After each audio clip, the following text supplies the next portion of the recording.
Kung bago ka pa lang sa aking YouTube channel, please subscribe at i-hit ang notification bell para updated ka sa aking bagong videos. Asap natin to, may matinding pasabog sa lahat. Mga viewers, excited na. Ang buong detalye, alamin.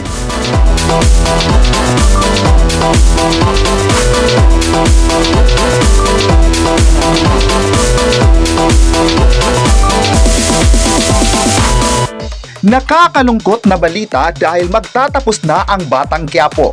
Ang minahal ng taong bayan ay mamamaalam na, pero bago ang lahat na ito ay gagawa muna sila ng kasiyahan ngayon sa mga viewers. Umabot sa 617, 919 ang peak concurrent viewers ng FPG's Batang Quiapo nitong March 4, 2026 sa Kapamilya Online Live sa YouTube, at nitong March 5 naman ay may pasilip na ng eksena sa taping ng seryeng Coco Martin Sigabo, kung saan bida sina Coco Martin at Julia Montes.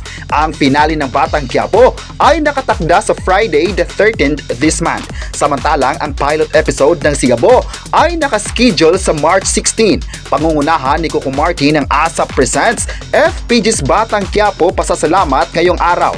Bubungad sa opening number si Coco Martin kasama sina Ogie Alcacid, Eric Santos, Yeng Constantino, Bel Mariano, Darren Espanto, Alexa Ilacad at Bini. Magpapakilig naman sa duet sina Coco Martin at Maris Racal sa kanyang performance ngayong araw. Kaya dapat talagang aabangan ito. Magpapainit sina Ara Davao, Chris Ataa, Jillian Vicencio at Maris sa isang maalab na dance number. May tribute naman si Gary Valenciano para sa buong Batang Quiapo family na pangungunahan ni Coco Martin.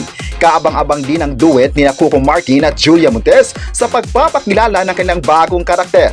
Ang pagbisita nila sa ASAP natin to ay isang paraan para mas mapapasalamatan nila ang bawat fans at viewers sa kanilang teleserye. Marami naman talaga ang gustong mapapanood pa ang buong cast sa isang event kung saan magpi-perform ang bawat isa. Mamimiss din kasi ng mga tao ang Batang Quiapo cast dahil nga ay matagal din silang napapanood sa TV.